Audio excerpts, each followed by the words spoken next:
Hey guys, Adam here, the Roof Strategist, and I have a question for you. How hard is too hard? Nah, we're not talking about that. We're talking about conversational versus hard sales. Now, this video was inspired by Steve. Steve is on the email list. By the way, you can get on that by joining the 30-day sales challenge, link in the description, or downloading my ebook, 3 Tricks to the Kitchen Table. That's the best way to get notified of upcoming videos, for you to submit content and video ideas, and to ask me any questions you've got. So Steve reached out, replying to an email, which I encourage you all to do, and we ended up on the phone having a conversation about some of my products. And Steve said, hey, I was following a training system that taught hard sales. Steve's the owner of a roofing company, by the way.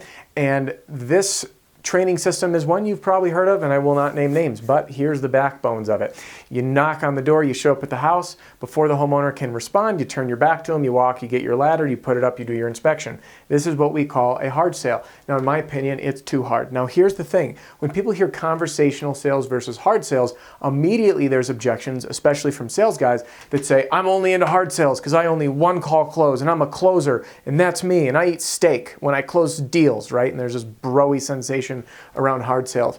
Well, let me give you a little news flash.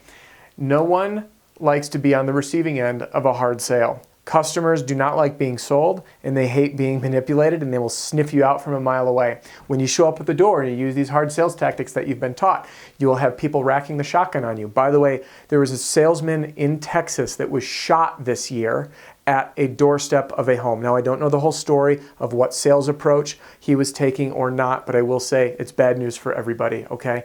And it's a big shame. No matter how that person was selling, no one deserves to get shot.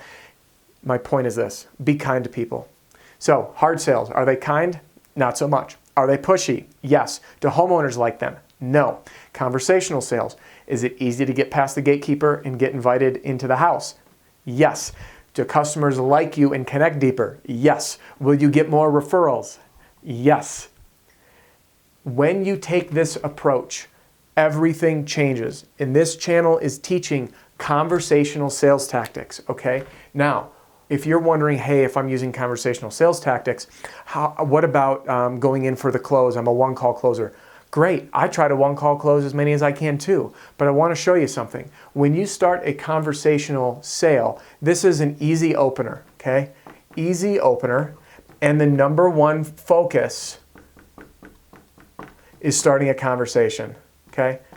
Starting that conversation. Hard sale, hard open, immediate yes or no. Immediate yes or no. All right, now, when you use the conversational method, which, by the way, someone on the channel just made a comment that on my ace to pitch at the door, he memorized my approach. He landed 4 inspections, that's 3, 4 inspections on his first day out using that script. He said canvassing was easier, there was less rejection, and most importantly, he had more fun with it because all he had to do was start a conversation. Once that conversation has begun, the sale happens naturally. All right, so that's the difference here. Now again, customers like it, so you're going to have better relationships with your clients, or with your clients and customers. So better relationships. And this is kind of a churn and burn approach, where you show up, you're going to push on it, you're going to see how far you can get before you get that rejection. So you're kind of, if you think about like any dairy product, right? The cream rises to the top, and on the hard sales, you're just skimming just maybe that top layer of cream off, where in the conversational method, you're finding a use for all of it. It's, yes, we're going to get the low-hanging fruit that's excited to buy off the top, but we're also going to go a little deeper. We're going to have more product yield by taking the conversational approach than we will on the hard sale, because the hard sale, it's just like going up to a lady at the bar, be like, hey, can I buy you a drink? You want to come back to my place? Like, you're going in for the kill way too soon. The women that are going to go home with you are not the ones you want to introduce to your mother, by the way. Now, conversational sale, you're going to have a lot more conversations, get to know people, and it will go where it needs to go. The chances are you're going to develop a lot more friendships and maybe romances taking this approach than what I consider kind of the sleazy approach of hard sales. Now, the other piece about this conversational marketing, besides being easier and better relationships, is you automatically get their guard down. And this is the most important point to hit. When you start this conversation with a hard sell, we've all walked into a dealership, a car dealership. You've got the guy that walks up like, hey, we got some specials going on. What kind of car can I get you in? What's your budget? You looking to buy today? Where's your wife? She's a decision maker.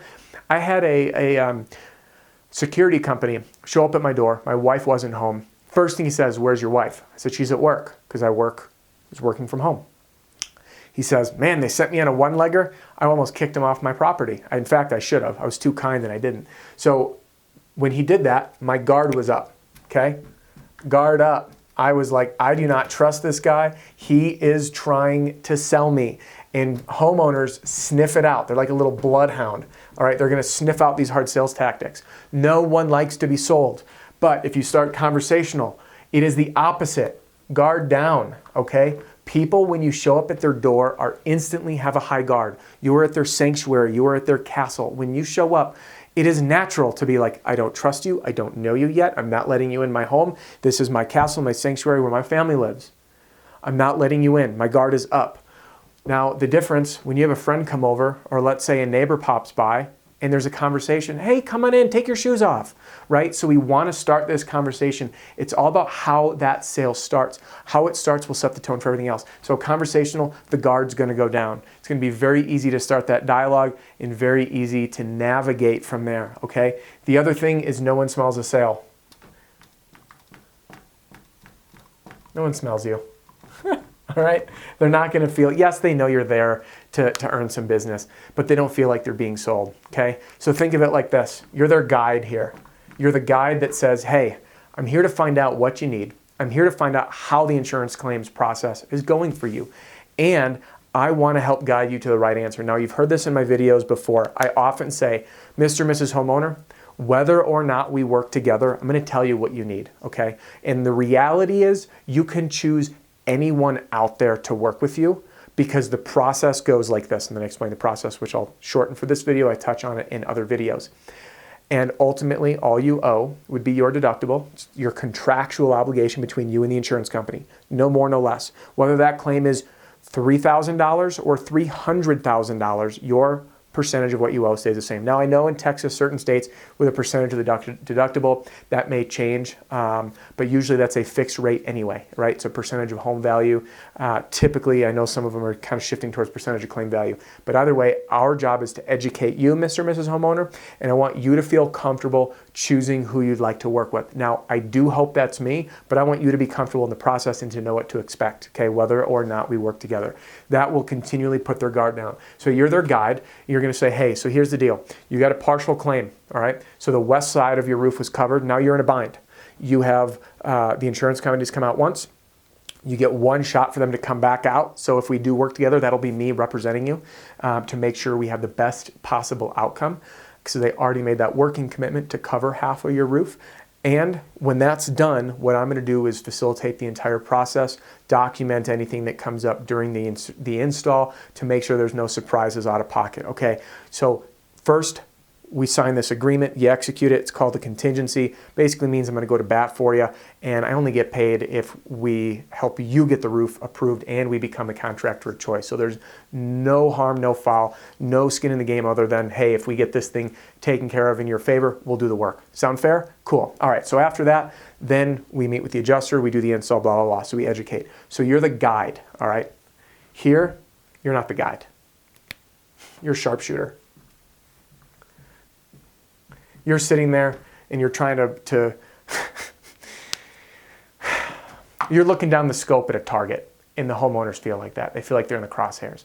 So when you take this hard sales approach, they're going to view you as the sharpshooter. They're going to view you as in their crosshairs, that you're a target, and all that they see in you, the homeowner, is a dollar sign. And we don't want them to feel like that. So that's why I am a firm believer. As you watch the video, you watch the channels, watch the Ace Your Pitch at the Door channel, watch the Breaking the Emotional Attachment of Money, watch the 4 stages of the claims process. All of these videos are going to teach you a conversational approach to meet them where they are, show them where they need to go, and put you right in the center as their hero to help them get there. And on this way, you have happy customers and more referrals. Now, if you take the hard sell approach, your customers are not super happy with you and they're hesitant to send referrals because people want to share experiences. That's what a referral is, a shared experience. So if you give them a conversational experience, they're like, hey, I loved working with you. I want to introduce you to my neighbor. I've had salesmen literally get walked around and introduced to the neighbors with the homeowner. Talk about a warm intro. It's a sign up on the spot, endorsed by the neighbor, okay? Whereas on this method, they're like, hey, I don't want to share this experience with my neighbor. The guy showed up, it was a hard sell. I need the roof, I'm going to work with him, whatever. All right. Now, one objection I'm sure you're thinking is, hey, well, I'm a salesperson. What about sales tactics? What about one-call closes? With the conversational approach, this does not mean you lose sight of what you need to do in sales. So this applies to both. Directive, you're going to give directions, okay? Directive, authority. So what does this mean? You're going to tell the homeowner what to do. It's not a matter of commanding in a disrespectful way. People need to know this. A teacher running a school tells their children what to do to keep order so they know what to expect. This is the only way to make sales. So here's what's going to happen, Mr. and Mrs. Homeowner. After we execute this working agreement called the contingency, you're going to call the insurance company to file the claim, okay? After you do that, you're going to call me with the information so I can follow up to meet the adjuster. Does that sound good? So again, directive and authoritative, or hey, Mr. and Mrs. Homeowner, through the conversation, is this something that you feel comfortable allowing me to represent you to your insurance company, get this process settled, and get your roof underway? So again, that yes or no question, you can ask for the close, or as you hear in sales training, ask for the order. I'm going to call it ask for the close, okay? So both. These overlaps of the traditional sales tactics and techniques will work in both approaches. The difference is the push, okay? This is a no push, where you're focused on connection and overcoming objections, and this is a big push, okay? And again, you need to think about how this makes your customers feel. So I want you to do this next. See, orders, directives. You're going to do two things. First, drop a comment in the video description. I want to hear what technique has worked best for you. Tell me, conversational or hard sales? Your feedback's important for this channel. I like being challenged. I want to hear what's working for you. Okay, so that's the first thing. Second thing, if you like conversational sales, and this is what you voted, then I want you to click the link in the video description to my Roofing Sales Accelerator Marketing Pack. This is not a hard sell. I'm asking for you to look at it. That's it. On that page, you're going to see all my turnkey marketing material that is all conversational in its philosophy. It's designed to open the door to a conversation and to position you as a human connecting with other people as their guide. So take a look at what's all included. The way that it works is after you take a look, if you decide it's something you want, you download it, it'll come to you instantly. When you open it up, there's going to be things in yellow. You fill in the blanks just for your name, your company name, and you'll click print, and you'll be using my material right away. It's printed on traditional printer paper, so you don't have to worry about overproducing it, sending it off for fancy production, and spending a lot of money. It is simple. But most importantly, it's effective because it stands apart from the crap that's left on the door. The door hanger that's like, over-designed, someone sees it, and it screams marketing material, it goes straight in the trash. We get tons of things in the mail like that. So you want to stand out, that a real human showed up with a piece of paper and their business card printed to it, and it piques their curiosity and they open it, which is, as we know in sales, a micro commitment. They made a commitment, so now they're curious, they're going to read it. The higher the likelihood of that being consumed, the higher likelihood of you making an authentic connection. So again, those two things, drop the comment and let me know, conversational sales or hard sales, what's worked best for you, tell me. Number two, if you're into conversational sales, click that link, check out the Roofing Sales Accelerator Marketing Pack. For whatever it's worth, there's a 100% money back guarantee, no BS. If you get it and it's not working, let me know. I did have one guy who said, hey, it's not working, and guess what? I gave him feedback. He was using it wrong. Then I get another email. He says, dude, bro, your video, your direct mail letters are killing it. So I'll support you. I'll take care of you. That is all for this video. Thanks for being a part of this channel. Click subscribe if you haven't already. New videos come every Tuesday at 7 a.m. Mountain Time. Had to remember. Thanks, guys. We'll see you next time.